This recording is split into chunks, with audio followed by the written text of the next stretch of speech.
Now we're going to get down to the nitty-gritty of what Indians are all about.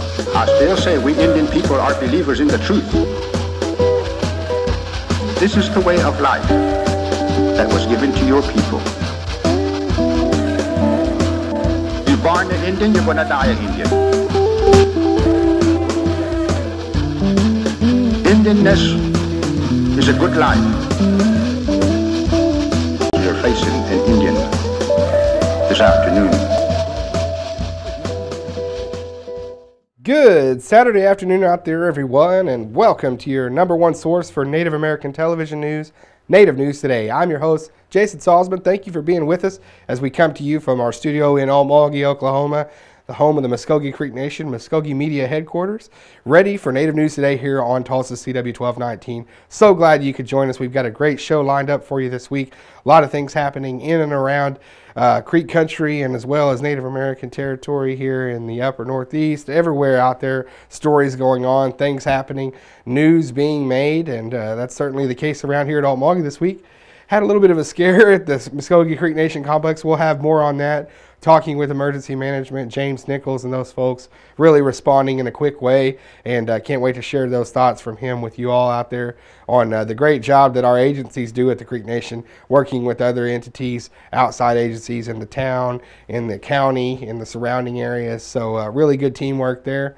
We'll also take a look at our reintegration program, doing wonderful things, not only at their department, but going into some facilities, making a difference for some people and trying to get them back on their feet, get them a second chance. And so we'll have a highlight with that, one of their classes there.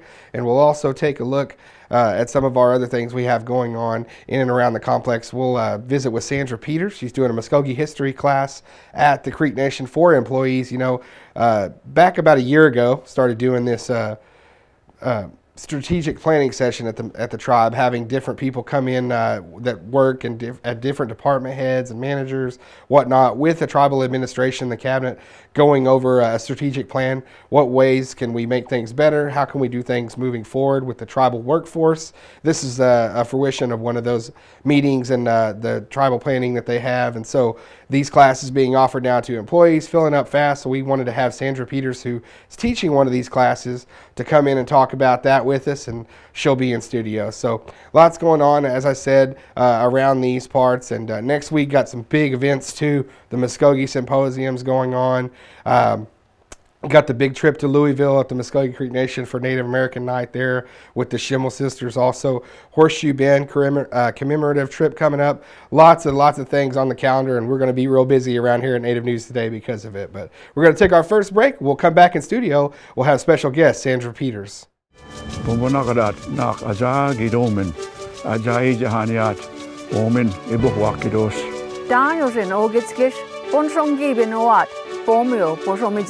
Momesh Harishungigo Imongin Hobidagi Ani Omaga Bomahahoye Imongin Oma Bonchomegigosh. For more information about Muskogee language preservation, please call us at 918-732-7724. And welcome back to Native News Today, and we are so glad to have a very special guest with us in studio now, Miss Sandra Peters. And Sandra, we want to thank you for being with us today. It's a pleasure to be here. We're so glad to have you to talk about some things going on at the Muskogee Creek Nation, really some groundbreaking things never done before educationally, I would think, as far as the employee base, but our Muskogee history classes, and you're involved in those, and just talk about the excitement around them and really everyone getting to know more about the tribe that they serve. We're very excited about the history class. It was one of the major objectives of the strategic planning some time back and a year ago. And we just received so much information from Dr. Johnson as far as the curriculum was concerned, and he set that up.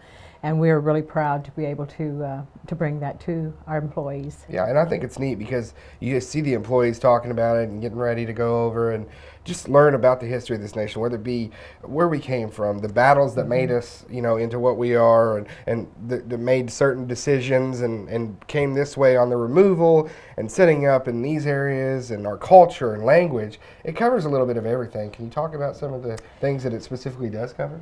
It covers primarily the pre-removal period and also the removal period, some contemporary history that we have today, and just a general study. We would ask our employees to at one time go into the history courses that are offered at the college for a more in-depth study, but we do have a general information on the history itself. Yeah, and they're filling up too. I think you Yes. get emails, the classes are filling up. You got your hands full. You got all kinds of big classes there, but I bet I know you, knowing your personality, you got to be having a ball teaching these classes, interacting with people. Well, we do. I especially do because I love the history. Yeah. We began the cultural preservation department and the language and all of that, and I was involved in that. And so this is a thrill to be able to teach that class. Yeah. And our employees are really enjoying that. And you mentioned that, and we were talking a little bit earlier about the things that you have been involved in around here and seen some things throughout the years. And for you, just as a citizen, what's it been like to see the nation go from the earlier stages and the Constitution being formed and things like that, and we're starting to get this government rolling to what it is now? Most people I talk to say, man, we could have imagined. Well, it's been a long walk, a long journey to get where we are, and it is something that has come because the people have desired it. They have wanted that, and they have promoted it. They have, when I was on the National Council, you heard so much from the people everywhere over the nation about what they wanted from this tribe, and so we tried to do exactly what the people wanted. And I think we are where we are today because of that. Absolutely. And also, talking about listening to the people, the listening sessions, they're having those listening meetings with citizens. So they're actually doing that. They're not just, that's not a, persona, something that they're making a pun or a figure of speech. They're actually listening to the citizens in these things, and you're part of that too. Yes, I believe in giving as much information to our people as they desire. Right. I don't think that the Muskogee people will ever be able to get enough history. Yeah. I think that our purpose was to bring an appreciation of our past, a more in-depth study than what most people look at during their daily lives. A lot of our people generally know about their history. They know something about it from their grandparents or maybe from some of the things that they've studied. But what we're doing is we're zeroing in on a specific particular times with treaties and things like that, and I think our people are really enjoying it, especially our employees. Yeah, well, you can't thrive until you know who you are, and I think that's a big part of it, and that's a big part of revitalizing our language, revitalizing the 5 Tribes Council, and all of us being together and as one, and it's all just a great time in Indian country. So Sandra, thanks for being with us today. You're most welcome. It's been a appreciate pleasure. It so much, yes. And I can't wait to sit in the class and see what I all's can't going wait on. to have you. All right. Okay, we're going to take another break. We'll be right back with Native News Today. Don't go anywhere. Looking for your next 18-hole adventure? Then take a look at Fountainhead Creek Golf Club. Nestled in the beautiful confines of Lake Eufaula State Park, large sloping greens and well-placed bunkers characterize the Muskogee Creek Nation's Floyd Farley designed course and offers a fine test of skill for any golfer. Stay up on all the latest gear and equipment with a visit to our pro shop. Have lunch at the Turn at the Clubhouse Grill. We're waiting to accommodate you at Fountainhead Creek. So give us a call at 918-689-3209 or visit fountainheadgolf.com to book your next round. Fountainhead Creek Golf Club, close to home, far from ordinary. For 3 years, kids have been asking their parents, what is that hill on the river going to be? What answer did you give? Did you tell them that someday that half-finished structure will be one of America's most important attractions, bringing visitors from around the country and the world to Oklahoma, along with hundreds of millions of dollars into our economy? There'll be state-of-the-art interactive displays that bring to life the stories, history, and culture of the 39 tribes that share this state. A 210-acre landscape park and trail system. Beautiful retail and business space. This will be another jewel in the crown of our state's tourism industry, and it will pay eternal tribute to the origin of our great state. It's not a matter of whether we can afford to complete it. We simply can't afford not to. For the current generation of Oklahomans and the generations to come, let's finish it. Let's finish it. Let's finish it. There's a story I heard hundreds of times growing up. The story about the day my grandpa disappeared.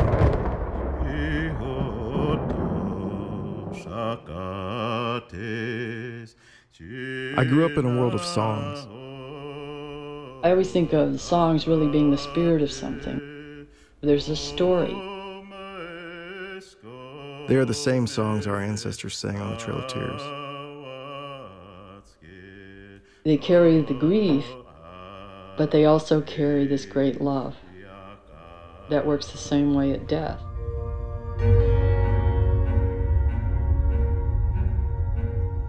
There was one little drop of blood on the back fender. And his glasses was on the dash. And no sign of him.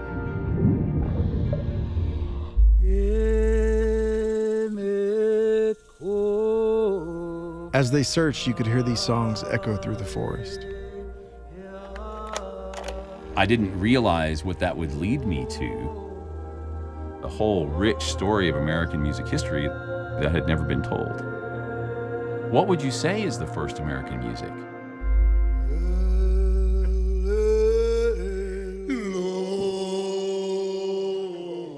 Our histories are not written, they are spoken through stories. They are told through our songs. I want to talk to that man, but he's gone. He's gone somewhere.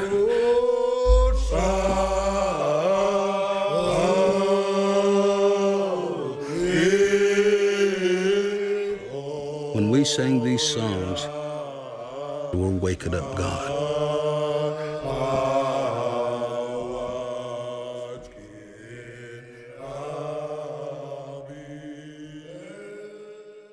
And welcome back to Native News Today. I want to thank Sandra Peters again for coming in studio and visiting with us this morning. A great lady there doing a wonderful job with that class, and can't wait to see her unique teaching style there as we move along.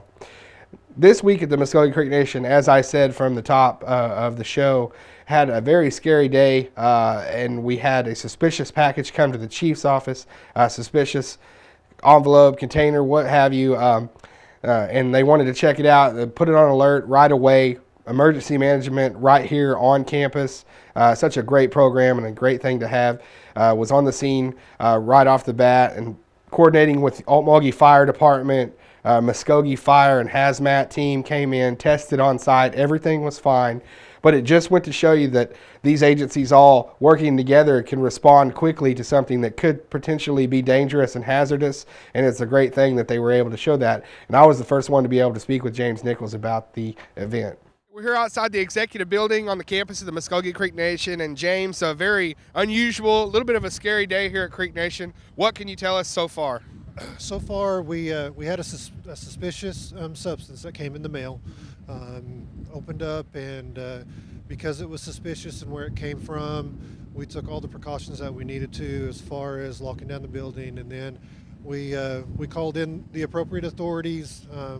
FBI was here. We had the regional response unit come from Muskogee just to check the substance out.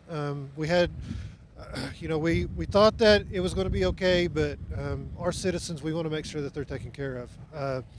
And all of our employees, and for the good part, everything's great. There's no injuries, nobody's hurt. Obviously, we had some emotions. Yeah. Let you know, Chief was not in the building, nor Second Chief, so everybody's accounted for. Everybody's good. They're going to continue their investigation, and we'll go from there.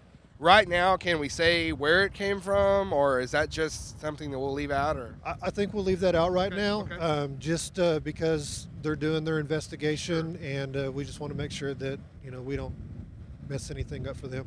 Absolutely, and also, as you said, Altmauge Fire, Muskogee Fire and Hazmat, so many people coming together. This is just another day at the office for you guys as far as working with these outside agencies. It is, and that's why we keep these relationships up. Like you said, Altmauge Fire Department, Light Horse. We had calls from all sorts of different agencies. Altmauge County EMS came out, and you keep the relationships. All you have to do is make a phone call, and they're more than willing to help. So James, right now, do we know that this substance, whatever it was, is not harmful, or will that need to be tested further, or what? It's been tested. It was tested on site. It's not harmful. Okay. So everything's okay. All right. Well, great job, James, and scary situation, but you guys are doing a fantastic job. Appreciate you guys. All right, I'll let you do your job. Thank you. All right. James Nichols, Emergency Management Manager here at Muskogee Creek Nation, on, as I said, a very scary day, but glad everybody's okay, and we'll be back to normal here soon, hopefully at the executive office. And once again, big thank you to not only James Nichols, Phil Booker, everybody at Risk Management, Emergency Management at Creek Nation, but also the Henrietta Fire Department, Altmulgee Fire Department, Muskogee Hazmat, Rescue, numerous other law enforcement agencies in the area coming together there quickly and really squashing that incident and making sure that everybody was fine, everybody was accounted for. Just a fantastic job by all those folks, and thank you for always looking after us here in and around the complex. Now we moved on to Oklahoma City way. We are actually in Shawnee. Press conference for the Jim Thorpe games. Very excited about those coming up in June. You know, in June you always think Muskogee Creek Nation Festival, Jim Thorpe games, which in essence are Native American Olympic games that Jim Thorpe himself had envisioned long ago. Said so from his son Bill Thorpe, told us that. Wanted an Olympic Games for Native people. Well, now they have the Jim Thorpe games, and first year in Shawnee, we were there for the press conference.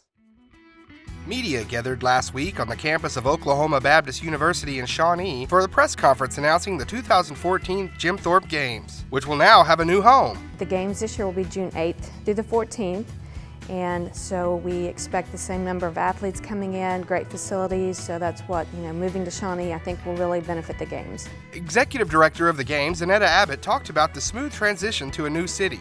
We've had great support from the community of Shawnee, from the Citizen Potawatomi Nation, from the tribes here. So just the venues that we have, Oklahoma Baptist University, St. Gregory stepping up to provide us the venues. We are very excited about that. We do have the same 10 sports we had last year, and then we have a Native American Oklahoma All-Star football game. But something new that is, we are proud to say, sponsored by the Muskogee Creek Nation will be the lacrosse exhibition. And you guys are going to bring in some of the Iroquois national team to compete, and we're hoping to launch lacrosse as a new sport, but this year we're starting out with the exhibition. The official kickoff for the event is getting a new home too. The opening ceremony this year will be at the Fire Lake Arena. It's just recently opened in January. Great facility, so we'll have the Parade of Nations again, which is always exciting for the kids and for the spectators to see all the kids getting to come out and compete and just show pride in their tribe and their community. OBU Athletic Director Robert Davenport is enthusiastic about the school's campus hosting the games and recognizes a great opportunity for the community to work together. Growing up a native Oklahoman myself and knowing a little bit of the story of Jim Thorpe and being a part of this and being able to host this here at OBU is just a great honor, and we're excited about it. It's a great opportunity, for the like you were talking about, the Citizen Potawatomi Nation and OBU and the Shawnee area, and just for all the groups to work together, and we're just excited and thankful that they wanted to have it here. We're proud of our facilities and are constantly working hard to improve those, and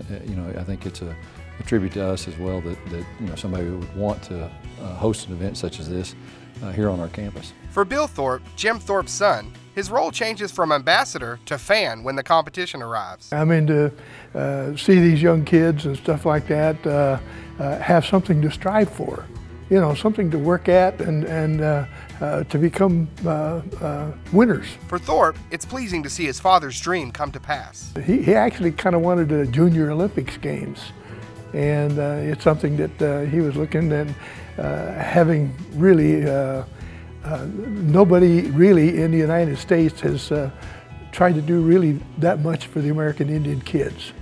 And that's my prime object, is to really bring some of these kids and get them noted. And thanks again to all the folks there in Shawnee, Jim Thorpe making us welcome there for the press conference. Glad to be there and looking forward to the games. Going on to our next feature today comes from the Muskogee Creek Nation Reintegration Program. You know, we have them on throughout the year doing so many great things there at Reintegration. New building coming up, secondary living facility, going to be nice there. But this is actually reintegration going out into the correctional facilities and one-on-one with these guys and really trying to provide classes, provide education to where they can not only work towards probation, work towards getting out on their own, but also when they get back into society, really realizing the impact of their crimes, the impact of what their choices led to, and sort of that acting as recidivism for the reintegration program and keeping them from going back in and really getting back into society. So we followed Carrie Kuhn from the reintegration program. She let us actually go with her to the John Lilly Correctional Center for one of their class graduation ceremonies. Glad to be there. We are at the John H. Lilly Correctional Facility in Boley today, and we are celebrating our graduation for the Victims Impact. You know, the Victims Impact's I've been employed with reintegration for 2 years now, and I've been doing the Victims Impact since I started. The reason why we provide that is because we feel as if they need to be able to have something for when they are released. And the Victim Impact it gets them to start to think exactly how their actions affect other people, and understanding that there's more than just one victim in it, because usually when a person does a crime, they only look at the one person that they harmed, but they don't realize that they have brothers and sisters, they have children, and so the Victim Impact really focuses on that. There's a few programs they have on the yard that help to better us toward getting out, and this is one of them. It makes you aware of what you've done and how your crimes have impacted other people. I think it's very important that they have classes like this, because standing alone by ourselves in here, we don't get any help or any support, and it's programs like this that offer a path to better living and to proper living, and outside sources that come in to show us, this is what life could be like. Because a lot of people in here, believe it or not, don't know that life could be a lot better, that there are alternatives to drug use and the things that go hand in hand with being in prisons. It's a 13-week course. It's 1 day a week I come over.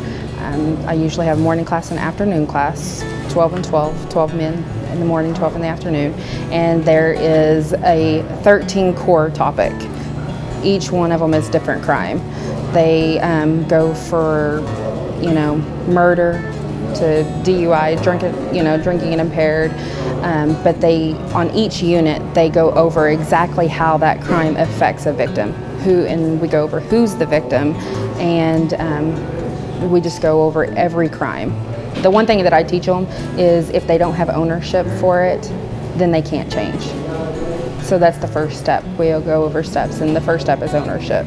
And so I make them do that right there. They have to talk about their crime and how it affected and who it affected. It's been a good class. I learned a lot, basically about things I didn't know about the effect on, the victim and the community. I really didn't, pay too much attention to that before this class, but, going through the class, it,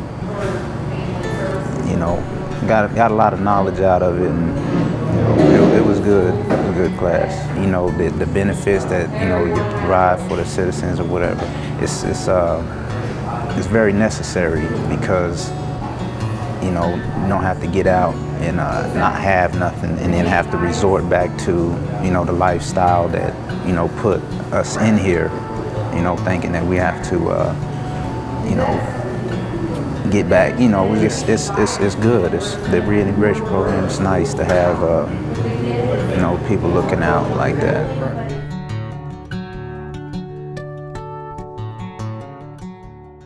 And that'll put a wrap on this week's episode of Native News Today. Certainly hope everybody out there has enjoyed watching the program. We know that we've enjoyed bringing it to you. Had lots of fun bringing all the stories together this week, and going out and meeting new people and hearing their stories, and really putting all that together to bring it to you folks. And that's what we're all about here at Native News Today.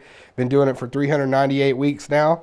why stop now? You know, we got the momentum going, and we certainly appreciate all of you tuning in. That's what motivates us each week to bring you these stories. And whether it's the grandma out there that is making fry bread still after, you know, 80-something years and doing it because she loves her family and that's what the culture is about, or, you know, somebody with a new business, a Creek Nation citizen, starting a small business in tough economic times and making it thrive and doing their best to see that business come to life. You know, those are the kind of things that we look for here on the program. And certainly if you're out there and you want to send us something our way, we have all kinds of outlets for you all to be able to get a hold of us, whether it's, you know, on our social media sites, through our television, through our telephone lines. You can call to Muskogee Media offices at Muskogee Creek Nation. Hey, if you have something out there that you'd love to see on Native News Today, we'd love to come and cover it. And as I go back through all the stories this week, it's so nice to be able to go with Carrie, be invited in with reintegration program to that class and see those guys really trying to make a difference in their lives and realizing their mistakes and